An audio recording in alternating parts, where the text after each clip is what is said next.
Hello, I am Dr. Puneet Agarwal. I am Director Neurology in Max Super Specialty Hospital, Saket, New Delhi. Uh, 30th on 30th May, which is a World Multiple Sclerosis Day, I like to give you some important message. Multiple sclerosis एक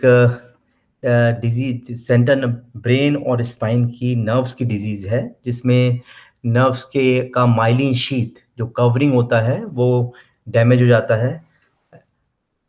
due to various reasons इसमें जिसकी वजह से जो brain से और spine से signals हैं आर्म्स एंड लेग्स में या पूरी बॉडी को आईज को प्रॉपर तरीके से नहीं आते हैं और different types of problem patient को होती है। यदि हम देखते हैं मल्टीपल स्क्लेरोसिस इंडिया में करीब 20 टू 50 पर 1 लाख पॉपुलेशन में होता है जो अभी तक का डाटा है इंडिया में, ऑल्दो बहुत डिटेल डाटा नहीं है। और वर्ल्ड में यूएस यूके में ये थोड़ा ज़्यादा इंसिडेंस है 50 टू 90 और 100 पर 1 लाख पॉपुलेशन। इसका कारण अधिकतर इन्वायरमेंटल फैक्टर्स और जेनेटिक फैक्टर्स होते हैं और ये फैक्टर्स बॉडी की इम्यूनिटी को चेंज करते हैं, बॉडी की इम्यूनिटी को डाइवर्ट और ऑल्टर कर देते हैं और ये इम्यूनिटी बॉडी की नर्व्स को डैमेज करने लगती है, न ब्रेन की नर्व्स को डैमेज करती है और स्पाइन की नर्व्स को डैमेज करने लगती है, जिसकी वजह से पेशेंट्स को डिफरेंट सिम्टम्स होते हैं जो आपको इम्पॉर्टेंट है जानना कि अधिकतर पेशेंट का विज़न जैसे लॉस हो जाता है या विज़न ब्लड हो जाता है एक आई में और कई बार दोनों आई में भी हो सकता है, जो अचानक होता है हमेशा, या हाथ पैर में नमनेस का होना या चलने में लड़खड़ाहट होना या फिर पैरों में हाथ एक तरफ का हाथ पैर में पैरालिसिस का अटैक होना या वीकनेस दोनों पैरों में वीकनेस का आना। कई केसेस में अचानक सीवियर गिडीनेस डिजीनेस या चक्कर का आना भी होता है और कुछ केसेस में बहुत सीवियर डिजीज हो सकती है जिसमें कि वीकनेस और ये सारे सिम्टम्स कंबाइन भी कॉम्बिनेशन में भी हो सकते हैं। तो जब भी ऐसे ये अधिकतर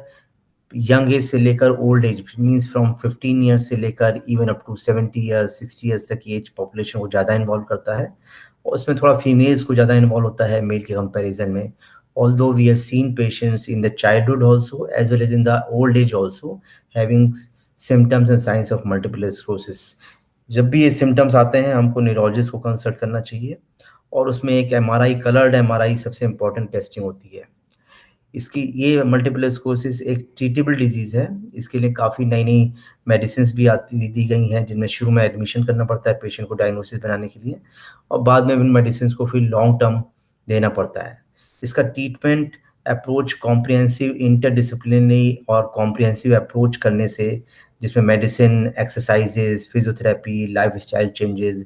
डाइटरी चेंजेज़, इन सब के साइकोलॉजिकल मैनेजमेंट, तो इन सब के कॉम्बिनेशन से पेशेंट अधिकतर पेशेंट काफ़ी कंट्रोल लेते हैं और ये ट्रीटमेंट अधिकतर केस में लाइफ लॉन्ग चलता है। तो ये process from the starting of the first symptom up to the